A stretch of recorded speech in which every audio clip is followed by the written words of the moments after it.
São 9 horas e 11 minutos. Quem está ligado no Jornal Gente aqui com imagem já percebeu que nós temos um convidado no nosso estúdio, o presidente do Secov de São Paulo, Sindicato da Construção Civil, Rodrigo Luna, está conosco para conversar um pouquinho sobre o setor, também trazer para a gente a expectativa aí para o ano que vem, um balanço desse ano de 2023, falar um pouco sobre a economia brasileira e também a reforma tributária.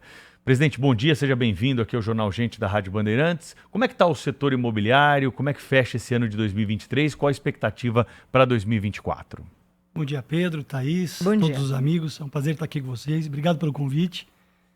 Mais um ano de superação. É um ano de muito trabalho, como tem sido nos últimos anos.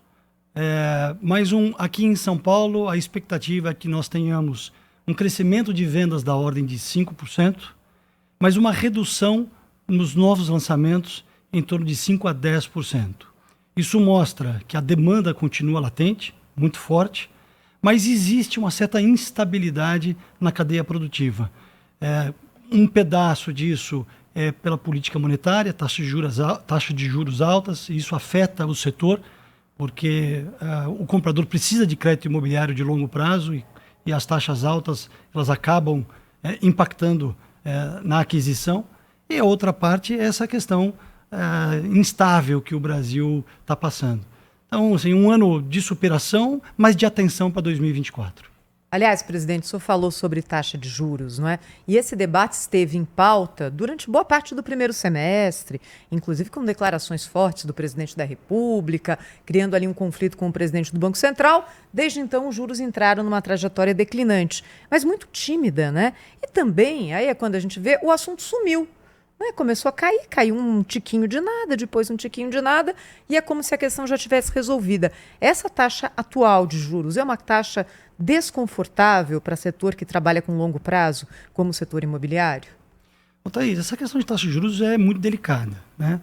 Ela é um remédio que foi muito importante, dado que nós tivemos uma inflação de preços enorme por conta da pandemia. A gente costuma dizer que pior do que taxa de juros alta é inflação alta, porque a inflação efetivamente corrompe o bolso do consumidor. Então ele é um remédio, obviamente tem um impacto muito grande. A gente costuma dizer que abaixo de 2 dígitos passa a ser uma taxa razoavelmente aplicável para o setor imobiliário.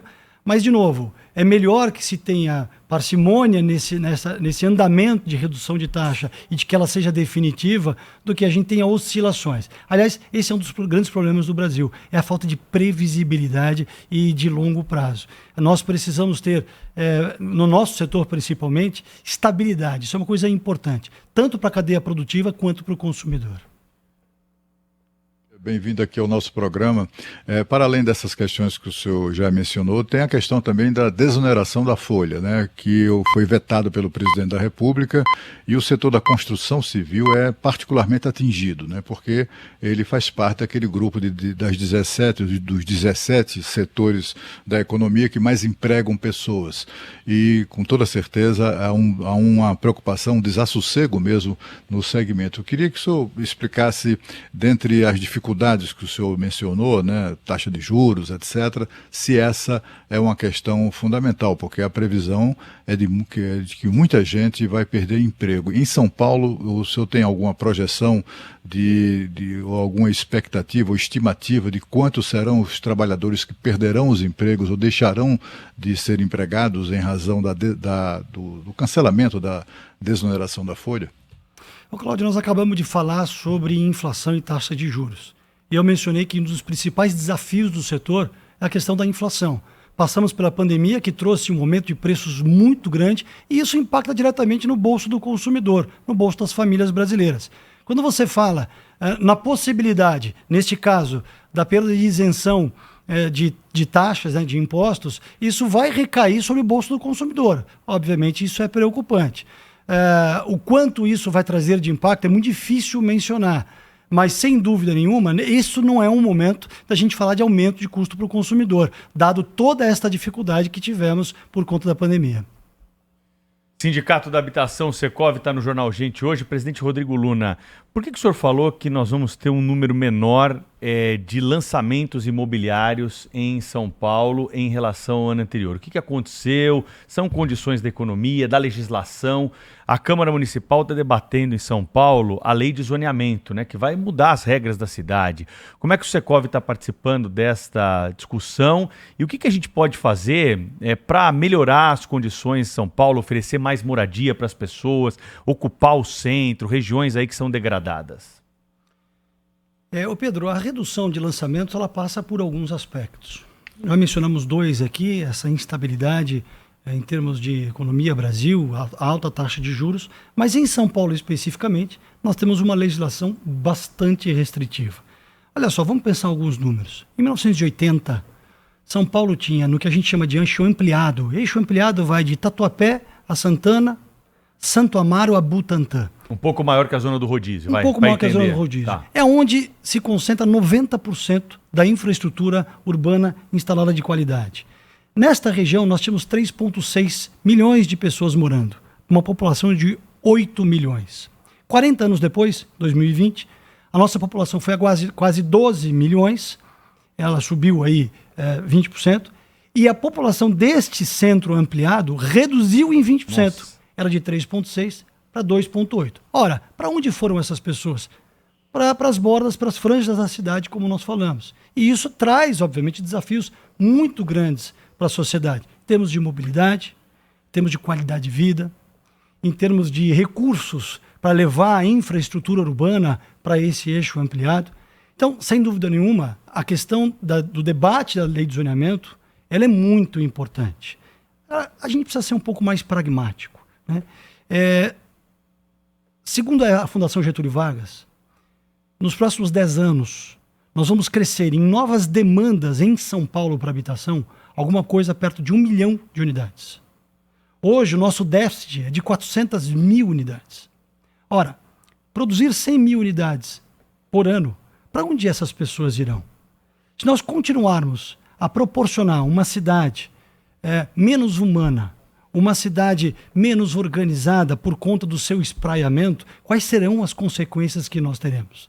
É claro que isso traz impacto para as pessoas que têm o hábito do seu bairro, mas a grande verdade é que a gente precisa construir uma cidade para todos e não para alguns, e não para uma parcela da população. Isso é um desafio muito grande. Quando a gente anda pelo mundo, a gente entende que as cidades compactas são as cidades que propõem melhor qualidade de vida, que a gente chama que são as cidades dos 15 minutos, aonde você, 15 minutos a pé, teria o direito de acessar qualquer tipo de atividade necessária. Que sonho! Pois é, quer seja parque, quer seja universidade, quer seja museu, quer seja um hospital, quer seja restaurantes, o seu próprio trabalho. Enfim, o que nós estamos discutindo hoje não é uma questão mercadológica, é uma questão de qualidade de vida da sociedade paulistana.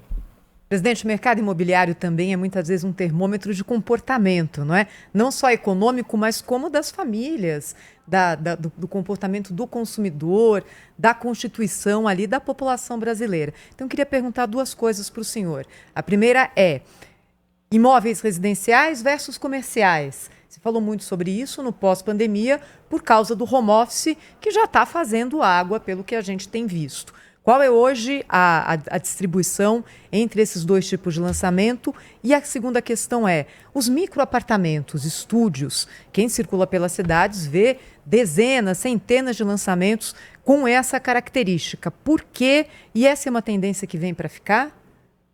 Ô, Thaís, o comportamento das pessoas tem mudado nos últimos tempos. E por conta disso também, as formas com que a gente utiliza os nossos serviços. O mercado de escritórios é um mercado de momentos, é um mercado que exige crescimento econômico, onde as empresas estão expandindo e, por isso, contratando novos espaços. O mercado residencial é o mercado do dia a dia, o mercado da habitação e da qualidade para as famílias. É onde a gente vai buscar a dignidade, o berço familiar, né? Onde se pode produzir saúde e educação. Então, eles não caminham exatamente paralelos. Depende de setores, depende de vetores de crescimento da economia. Uhum. Agora, a questão do um dormitório, ela vem com duas vertentes. A primeira delas é do comportamento. Existe realmente, nesta nova geração, a procura por espaços menores, com menor custo, mais práticos, aonde você tem um custo de operação menor. Então, sem dúvida nenhuma, isso é um produto, não é mais um produto de nicho como era há 30, 40 anos atrás. Agora, boa parte desta produção dos últimos tempos veio por conta da legislação paulistana, né, a lei de zoneamento, em decorrência do PDE, do Plano Diretor Estratégico, que induziu que o setor produzisse unidades menores. A procura, como eu disse, aumentou, a demanda está boa, mas existe, obviamente, a busca por um equilíbrio, né? O setor imobiliário só produz aquilo que a sociedade consome. E é isso que a gente sempre diz. Não adianta a legislação dizer o que é para ser feito. Quem tem a demanda é a sociedade, é a população. E o setor produtivo tem que justamente se atentar a isso, porque ela não vai colocar produtos que fiquem vazios sem consumidor. Então, é muito importante que a gente entenda de que o mercado é soberano. Quer dizer, a procura das famílias é soberana e o setor produz para atender esta demanda. Presidente, uma das consequências mais dramáticas da Covid ou da pandemia foi exatamente, uma mudança de atitude em relação, sobretudo, às questões comercial, né, dos imóveis comerciais, as chamadas lajes corporativas, né, as pessoas que muita gente investiu, né, muita gente investiu ao longo dos anos na aquisição de salas, de conjuntos, de andares, até de prédios inteiros, etc. e tal. E essa gente sofre muito hoje com o estabelecimento do home office, né? O trabalho em casa acabou mudando atitudes, mudando comportamento e derrubando muito esse segmento da venda ali, também de locação de imóveis. E, de outro lado, houve um grande crescimento, por exemplo, dos galpões logísticos, né? Com o comércio online, as empresas todas buscando se instalar nas proximidades dos grandes centros, com galpões logísticos gigantescos, etc. E isso tem proliferado uma grande velocidade, de uma maneira muito forte. Eu queria que o senhor falasse sobre isso, sobre esse novo momento, né? Quer dizer, o mercado de venda, de compra, venda e locação de imóveis hoje não é o mesmo de antes da pandemia. Queria que o senhor falasse sobre como é que está isso hoje e a expectativa em relação ao futuro próximo. Ô Cláudio, realmente esse mercado de lajes corporativas sofreu muito na pandemia. E foi um processo. Eu me lembro muito bem que logo no começo da pandemia, muitas empresas chegaram a dizer que não teriam mais espaços físicos e que fariam todas as suas atividades através aqui das plataformas digitais. Algumas empresas até disseram que iriam mudar para o interior, para levar mais qualidade de vida para os seus colaboradores. E, de fato, isso foi mudando ao longo do tempo. Eu poderia dizer que aqui no Brasil, hoje, isso praticamente voltou ao normal. A demanda é grande, os escritórios voltaram a ser ocupados. Obviamente, essa possibilidade das reuniões digitais, elas continuam.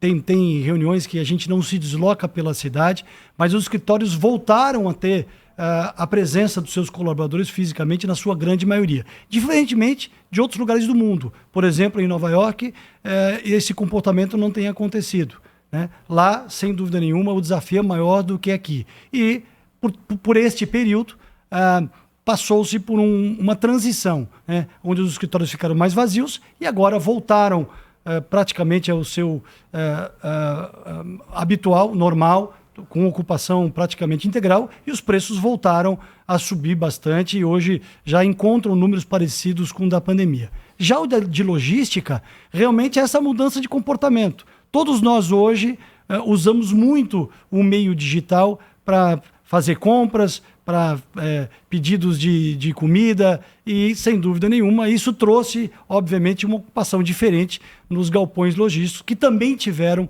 uma evolução de preço e de demanda. Presidente Rodrigo Luna, presidente do Secov de São Paulo, Sindicato da Habitação, muito obrigado por ter vindo aqui no Jornal Gente, conversado um pouco conosco aqui de forma presencial sobre os aspectos que estão ligados a esse setor importante da economia. Muito obrigado, um grande abraço para o senhor e até uma próxima. Pedro, agradeço, Thaís, Cláudio Humberto, obrigado Parabéns pelo trabalho que vocês Abraço. fazem. Muito obrigado. Obrigada. Agora, 8h26, o Jornal Gente segue no ar agora na Rádio Bandeirantes, no canal Band News TV. Você fica na companhia do Manhã Band News.